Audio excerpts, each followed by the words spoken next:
Hey folks, in this lecture we are going to learn something very important for building modern web applications, and that is database integration and migrations using Flask.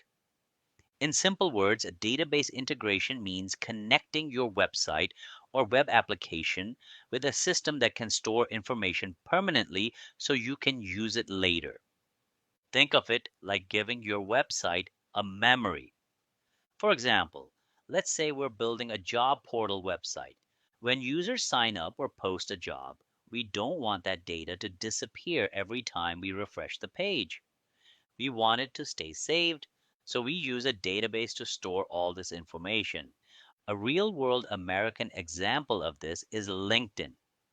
LinkedIn stores millions of profiles, job listings, messages, and user activity inside powerful databases. Without a proper database, LinkedIn wouldn't be able to remember who you are, what job you applied for, or even show your own profile. Now let's understand what migrations mean in Flask. Imagine you have a notebook where you write down the names of your friends. Later, you decide you also want to write their phone numbers and emails. Now, you need to update your notebook. In the world of programming, when we want to add new information types or change how data is stored in our database, this process is called migration. It means we are changing the structure of our database, just like adding new columns in your notebook. In Flask, we use special tools to help us handle these migrations safely and correctly. These tools make sure that as we update the database structure, all the previous data remains safe and usable, allowing the application to grow without losing any important information. When we build websites using Flask, we usually need to connect our app with a database. But instead of writing complex database language manually, we use a smart helper system called ORM, which stands for Object Relational Mapper.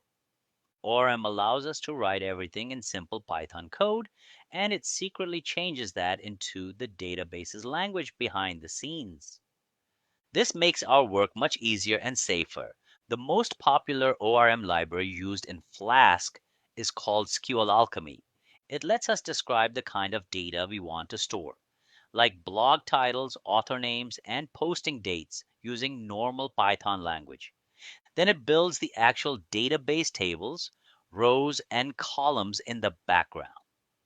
To make this connection smooth, we use a tool called Flask-SQL-SQLAlchemy. This tool is like a bridge between Flask and the database. It helps us to define what kind of data we want to store and sends it to the database in the correct format. But databases are not always fixed. We may want to change things over time.